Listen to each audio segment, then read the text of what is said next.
Ali Vaez is the director of the Iran project at the International Crisis Group with me now. Same question to you. Why would Israel go and inflame matters at such a delicate time?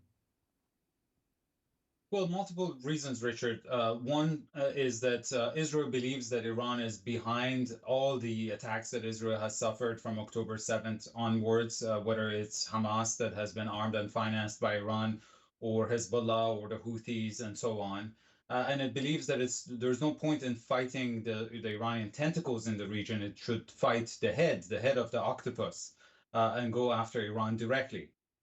Second, Prime Minister Netanyahu, we know for a long time, has wanted to put Iran and the US on a collision course. That has been a long-term project for him. And third, he is not interested in an end to this conflict because that probably means an end to his political career as well.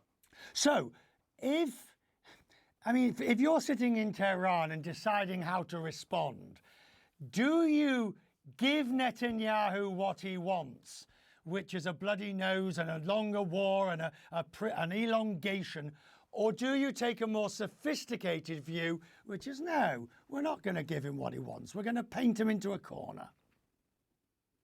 It's a dilemma, Richard, because if they don't respond, they fear that Netanyahu would push the envelope further. But if they do respond, they risk falling into his trap.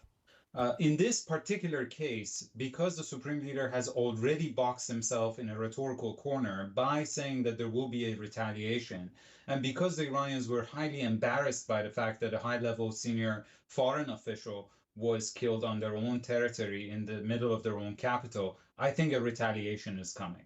Right, but if we think back to the last time, so Iran sent a whole load of missiles, most of which failed to reach anything like their desired target. Now, you and I can discuss whether or not that was intentional or not, but this time, if to avenge what Israel's done, they have to up the ante.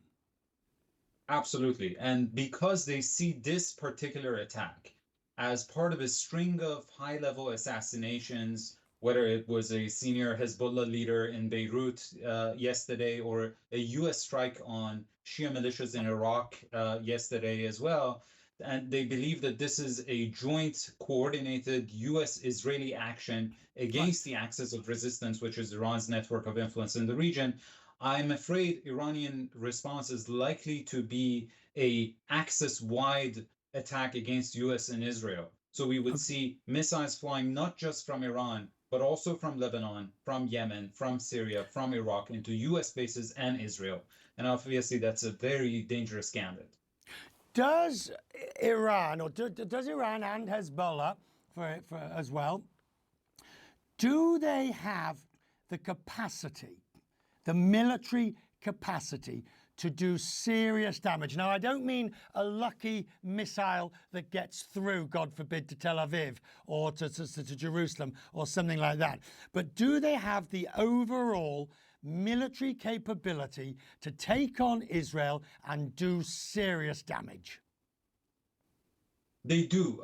If you compare what I suggest is the likely Iranian response to the attack in April, which was, as you said, highly coordinated, calibrated, and telegraphed well in advance. If you have a multi-front attack against Israel, it is going to be much more difficult to contain it, and the risk of casualties and fatalities will increase, and with it, the risk of this cycle of tit for tat and cycle of violence spiraling out of control. So it's a very dangerous moment for the region. Ali, I'm grateful that you're with us in such frank, honest, straightforward, to the point answers. Just what we need.